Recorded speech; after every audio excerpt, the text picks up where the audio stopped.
So the question you should be asking yourself as an ordinary Kenyan every day, every morning you wake up is, why am I so stupid? I asked myself that question so many times, and that's why I led myself to the path of enlightenment. I'm not any better. I'm not any different. I just took a few days, a few weeks to just, look and look behind my life and see where the mistake was.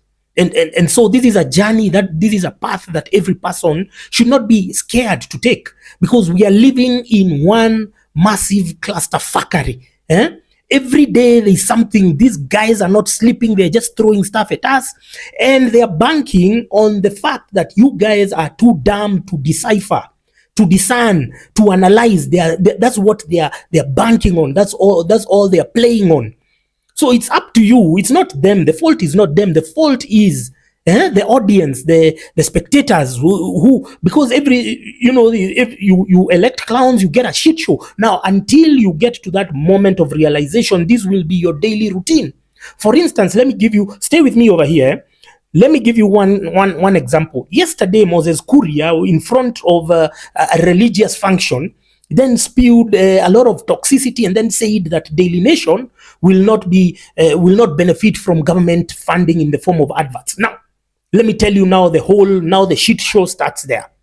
Daily Nation had expended a lot of time and resources to unearth a scam revolving around the importation of cooking oil, where they had these three clowns: Moses Kuria, Professor Jogona Dongo, Mithika Linturi, not forgetting Anthony Mwaura, the chairman of Kenya Revenue Authority. They had illegally, they had exploited an non-existent law to give themselves tax waivers to allow for the importation of certain consumer commodities. And today, the reaction, the primary reaction, what people are responding to is not the very grievous and heinous accusations that were contained in the expose by Nation Media Group. People are talking about Moses Kuria's utterances. They are more riled. They are more, they are throwing tantrums. People are more wound up about his utterances and not the allegations which are contained there. You understand? Even Ethics and Anti-Corruption Commission, the body charged with investigating corruption, their statement today did not even address those allegations. They did not address even the paperwork that the media house had produced. They went straight towards Moses Kuria's utterances. Now, this is a big shit show designed. Moses Kuria is a smart guy. He knows how to tool. He knows how to toy and play with public emotions. He knows how to play these useless media journalists. So you have to ask yourself, how did we get here? How am I so easily played by politicians? How then do I end up queuing and voting for these same useless pieces of shit? And the answer is three numbers. It's three numbers, which is 844. 844 is a curriculum created by Daniel Arap Moi, and he knew very well what he was doing. Moi kept on saying that he's going to rule for 100 years.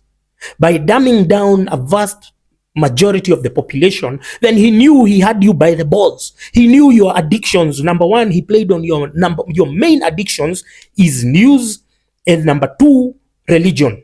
Which is why, let me tell you, I have facts, please. And don't say, oh, I'm anti. No. Please, you're allowed to worship how you want, but you're not allowed to overstay in that zone. For instance, if you go to church, you're supposed to, your relationship with church should be very straightforward. Should be, I've gone there, I'm going to give my offering, I'm going to listen. The church should not deviate from their agenda of the day. They should not bring you politicians there. They should not bring you the chairman of the building committee to extort you money. You just like you are very shrewd with your other relationships. For instance, women, you're very shrewd with men. If a man wastes your time, you're quick to block them and whatever. But you give so much latitude, you give so much leeway to these frauds masquerading as religious leaders, and now politicians exploit that weakness to perpetuate and to entrench their own depravity and agenda.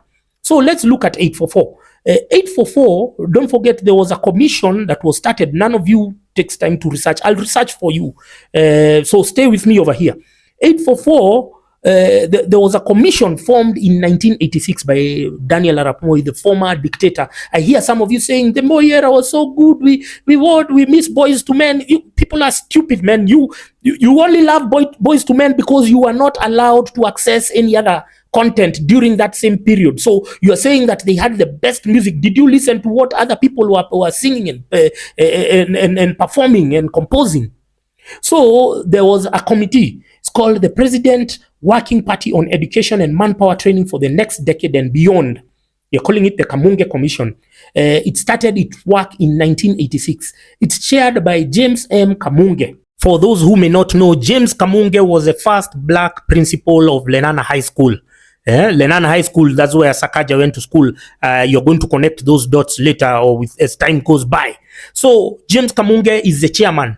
Now, let me tell you another thing. James Kamunge is also one of the founder members of Daystar University. We've been talking about the deplorable media standards in the country and, of course, drawing parallels with the fact that many of the media practitioners in Kenya came from Daystar. Nothing personal about them. It's the curriculum, it's the blueprint they followed, which was deliberately tweaked to facilitate their agenda. You see, these people, they drew, Moi was planning a long-term plan of how to keep the people dumbed down, brainwashed, and in a constant state of hypnosis so as to allow them to steal. You see, this is a criminal act. This is criminal negligence. If you ask me, if I was a president, these guys would, even if any one of them had died, they would be tried even posthumously. So who are the other members? Bethuel Agot, you know him, Professor Bethuel Agot. He's he's an author of many of the books that you are reading. So he created cartels so that he can sell his books. This is how stupid these guys and short-sighted they were.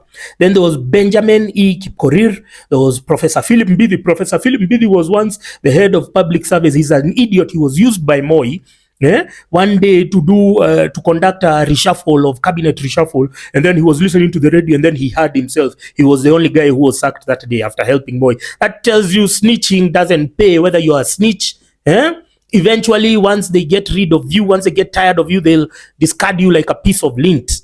Then there was Solomon W. Karanja, Dr. Julia A. Ajiambo. Do you know Dr. Julia Ajiambo is still there perpetrating? She went to the nutrition's college and something. She was doing some scams there in the nutritional department. There's a college somewhere. Then there is Jared Kangwana. Jared Kangwana is the founder of KTN. KTN, the one that people were saying, oh, we had an option. There was liberal media because of KTN was owned by Moi through this guy Jared Kangwana. He also owns the mall in Westlands and many other things. And then now they talk about him like a philanthropist. He's a thug, man. These are the guys who have ruined an entire generation. Then we have Samuel Maneno. I don't know who the hell is Abros Adongo. He was the Kenya National Union of Teachers Secretary General for the longest. Reverend John G. Gato, the PCA, pastor, priest, moderator. Bishop Raphael Ndingi Mwananzeki, Tom Odur, Benny Mwangi, and all these other idiots. You see, the religious people had to be put there and they entrenched their interest. Their interest was what? To embed religious studies in the curriculum. That's why you are going to some schools, they're having mass every day. They're having what? And why should we have, and we have a ruling by various courts. We had a recent ruling saying that schools should not force, and religion should, in fact, there's a circular from the Ministry of Education that religion should not be forced on students and it should not be part of the curriculum because that's how it should be. That's what the Constitution says. Yeah, so these people were there, and that's why you're finding, especially the women, are the primary casualties because their schools, then they hit them hard with this curriculum and the religion. So you have to be careful who you marry. You have to be careful who you marry, especially the younger ones who have not been tainted by this, because you get somebody who is part of this. Eventually, this is their default. Once they start getting 28 to 30 and above, that's their default. They start posting motivational quotes, Bible verses. They don't know what they are quoting. They don't know that they are products of a social experiment by a dictator. And that's why you need to question your existence. You need to question the system that has made you, that has dumbed you down like this.